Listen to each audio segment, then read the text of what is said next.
শাফি, ওঠো তোমরা, ফজরের আজান হয়েছে, নামাজ পড়তে হবে তো। শাফি। আম্মু, আমার খুব শীত করছে, আমি এখন উঠতে পারবো না আম্মু, আমি একটু পর উঠবো। না না বাবা, তোমাকে এখনই উঠতে হবে, নয়তো আরো আলসেমি লাগবে।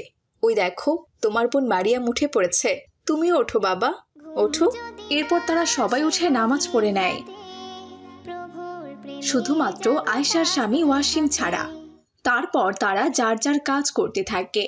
মারিয়াম অনেকদিন আগে অটোর সাথে অ্যাক্সিডেন্ট করেছিল, তারপর থেকে সে একটু খুঁড়িয়ে খুঁড়িয়ে হাঁটতো। আজও সে অনেক কষ্ট করে হেঁটে পড়ার টেবিলে গিয়ে পড়তে বসেছে, আর সাফিও পড়তে বসেছে। এদিকে আয়েশা সবার জন্য সকালের নাস্তা বানাতে থাকে।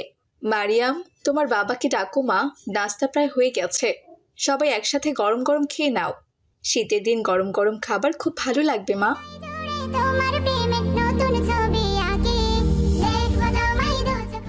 আব্বু উঠুন, নাস্তা হয়ে গেছে। আব্বু শুনতে পাচ্ছেন? তোমার মাকে নাস্তা রেডি করতে বলো মা, আমি আসছি।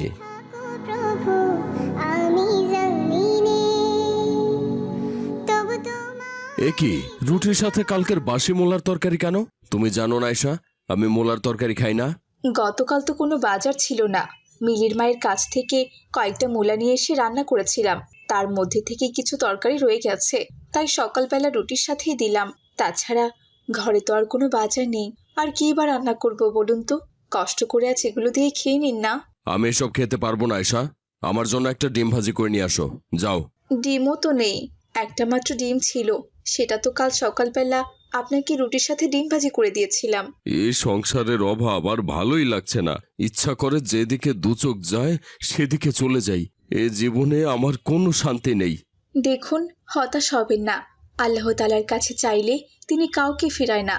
আমি বলি কি, আপনি নামাজ পড়া শুরু করুন, দেখবেন আল্লাহ তাআলা একদিন আমাদের সব অভাব দূর করে দেবেন। তোমরা তো সারা দিন নামাজ পড়ো, কই তাতে তো লাভ হচ্ছে না, ঘুরে ফিরে তো সংসারের অভাব থেকেই যাচ্ছে, তাহলে তো নামাজ পড়ে কি লাভ হয় শুনি? নাউজুবিল্লাহ, এভাবে কেন বলছেন আপনি? মানুষ কি শুধুমাত্র ধনী হওয়ার জন্যই নামাজ পড়ে?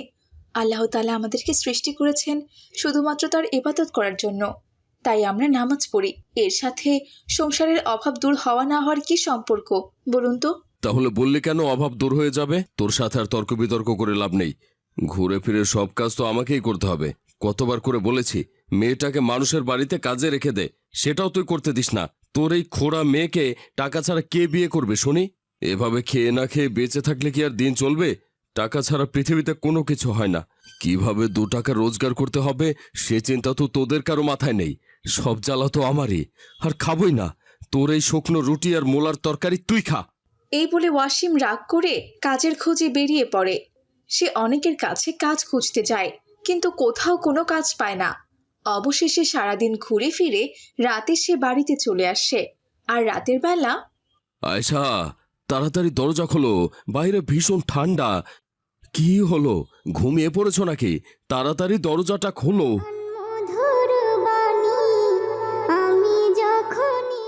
আসসালামু আলাইকুম, আপনি সারাদিন কোথায় ছিলেন?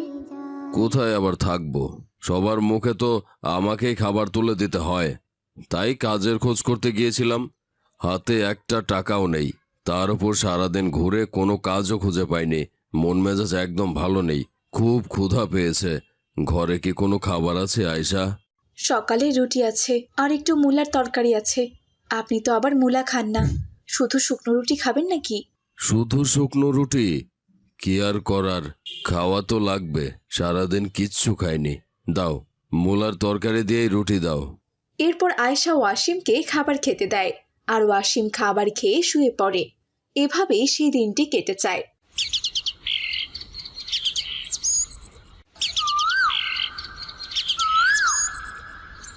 পরদিন সকালবেলা ওয়াসিম আবারও কাজ খুঁজতে বের হয়, কিন্তু সে কোথাও কোনো কাজ খুঁজে পাচ্ছিল না।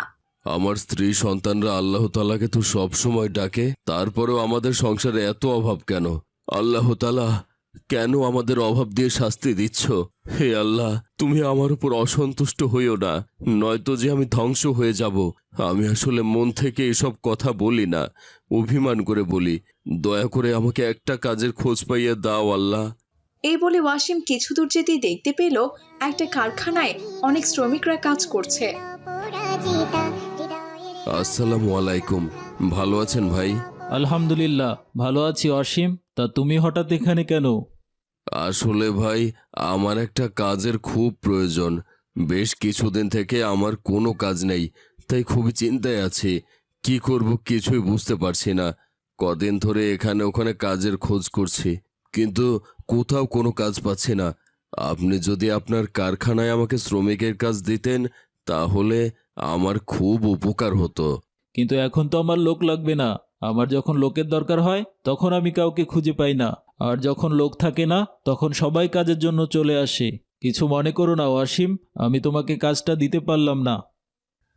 মহাজনের কাছে এমন কথা শুনে ওয়াসিম সেখান থেকে মন খারাপ করে বেরিয়ে পড়ল, আর একা একা হাঁটতে হাঁটতে বলতে লাগলো, আমি সব সময় আল্লাহ তাআলার উপর রাগ করে উল্টাপাল্টা কথা বলি, বিধায় আল্লাহ তাআলা হয়তো আমাকে এত বড় শাস্তি দিচ্ছেন।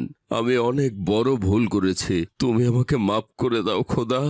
আমি আর কখনোই কোনো বাজে কথা বলবো না। তুমি আমাকে একটা সুযোগ দাও আল্লাহ। আমি নিজেকে পরিবর্তন করতে চাই, শুধু একটা কাজ পাইয়ে দাও না আল্লাহ।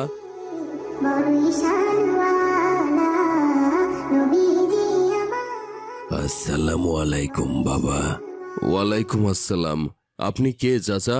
আপনাকে তো চিনলাম না। আমাকে তুমি চিনবে না বাবা, তবে আমি তোমাকে চিনি। তুমি যখন একটু আগে কাজের খোঁজে মহাজনের কাছে গিয়েছিলে, আমি সেখানেই তোমাকে দেখেছি। তাই তোমার সাথে দেখা করার জন্য চলে এলাম। তোমাকে দেখে আমার খুব বিশ্বস্ত মনে হচ্ছে। তুমি যদি আমার একটা কাজ করে দিতে পারো, তাহলে আমি তোমাকে 1,00,000 টাকা দেব। বলো তো, পারবে বাবা? 1,00,000 টাকা? টাকার জন্য আমি সবকিছুই করতে পারবো। আপনি শুধু বলুন চাচা, আমাকে কি কাজ করতে হবে? তোমাকে আমার জন্য মক্কা থেকে জমজম কূপের পানি আনতে হবে। আসলে আমার স্ত্রী খুব অসুস্থ, আর তার শেষ ইচ্ছা হচ্ছে তিনি জমজম কূপের পানি খাবেন। আমি ভীষণ ব্যস্ত, তাছাড়া আমার অসুস্থ স্ত্রীর দেখাশোনা আমাকেই করতে হয়, তাই আমি যেতে পারছি না। তবে কেউ যদি আমাকে জমজমের পানি এনে দিত, আমার খুব উপকার হতো। যাওয়া আসার সমস্ত খরচা আমি তাকে দিতাম। কি বলছেন আপনি? আমার মতো পাপী বান্দা কিনা মক্কায় যাবে, তাও আবার জমজম কূপের মতো পবিত্র পানি আনতে? হ্যাঁ, কেন যেতে পারবে না বাবা? তুমি যেহেতু এটা বুঝতে পেরেছো যে তুমি অনেক পাপ করেছো, তাহলে নিশ্চয়ই এটাও বুঝতে পারছো যে তোমার তওবা করে আল্লাহর পথে ফিরে আসা উচিত। তুমি আল্লাহর পথে ফিরে এসো, আর কালকেই আমি তোমার মক্কা যাওয়ার সমস্ত ব্যবস্থা করে দেব। কিন্তু আমি তো আপনাকে চিনি না, আমি কোথায় আপনার দেখা পাবো? ওই যে সামনে একটা মসজিদ দেখতে পাচ্ছ, আমি সারাক্ষণ ওখানেই থাকি। তুমি জমজম কূপের পানি এনে আমাকে ওখানেই দিয়ে যাবে। এরপর ওয়াসিম টাকাগুলো নিয়ে বাড়িতে চলে যায় আর তার স্ত্রী সন্তানকে সমস্ত কথা খুলে বলে। পরের দিন ওয়াসিম মক্কায় যাওয়ার জন্য রওনা হয়।